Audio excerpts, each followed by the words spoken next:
Karya ilmiah adalah karya tulis tangan yang dibuat untuk memecahkan suatu permasalahan dengan landasan teori dan metode-metode ilmiah, biasanya berisi tentang fakta. Jenis-jenis karangan ilmiah. 1. Skripsi. Karangan ilmiah yang wajib ditulis oleh mahasiswa sebagai bagian dari persyaratan akhir pendidikan akademis. Yang kedua, makalah. Makalah adalah karya tulis ilmiah yang berisi hasil penelitian yang dikemas secara ringan namun formal untuk ditampilkan kepada umum. Yang ketiga, tesis. Tesis adalah jenis karya ilmiah yang dipertunjukkan bagi mahasiswa tingkat strata 2 untuk mendapatkan gelar magister. Yang keempat, disertasi. Disertasi adalah karya ilmiah yang ditulis untuk memperoleh gelar doktor pada perguruan tinggi. Jenis-jenis karangan non-ilmiah. 1. Dongeng. Dongeng adalah salah satu karya non-ilmiah yang berisi cerita fiktif atau tidak benar-benar terjadi. 2.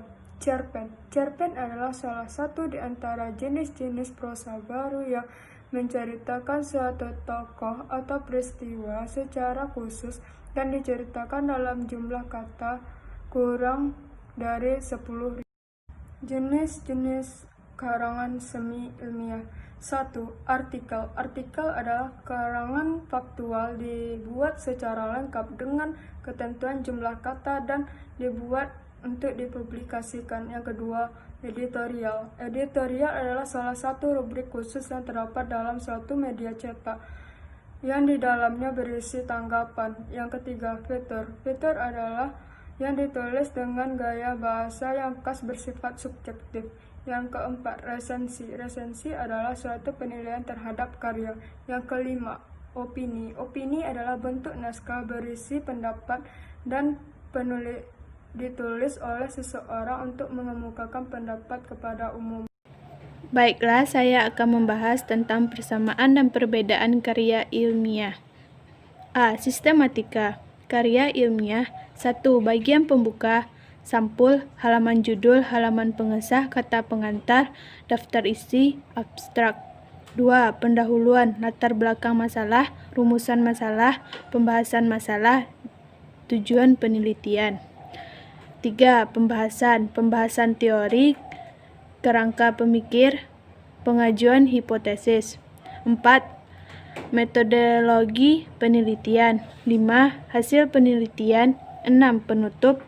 7. Bagian penunjang, daftar pustaka, lampiran-lampiran, daftar tabel. Karya semi ilmiah.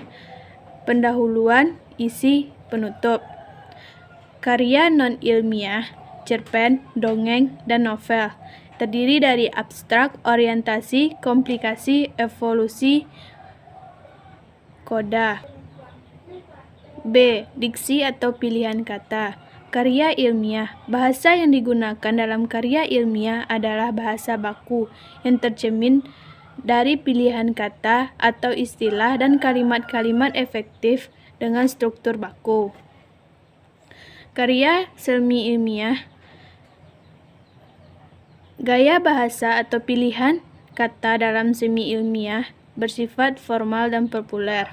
Gaya bahasa atau pilihan kata dalam karya non-ilmiah bersifat konotatif dan populer. Ejaan. Saya akan membacakan satu kali karena mereka memiliki persamaan.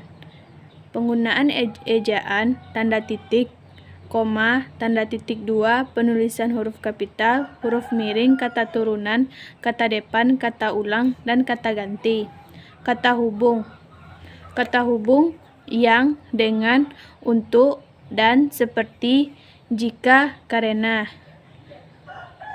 Baiklah, hanya itu presentasi saya. Assalamualaikum warahmatullahi wabarakatuh.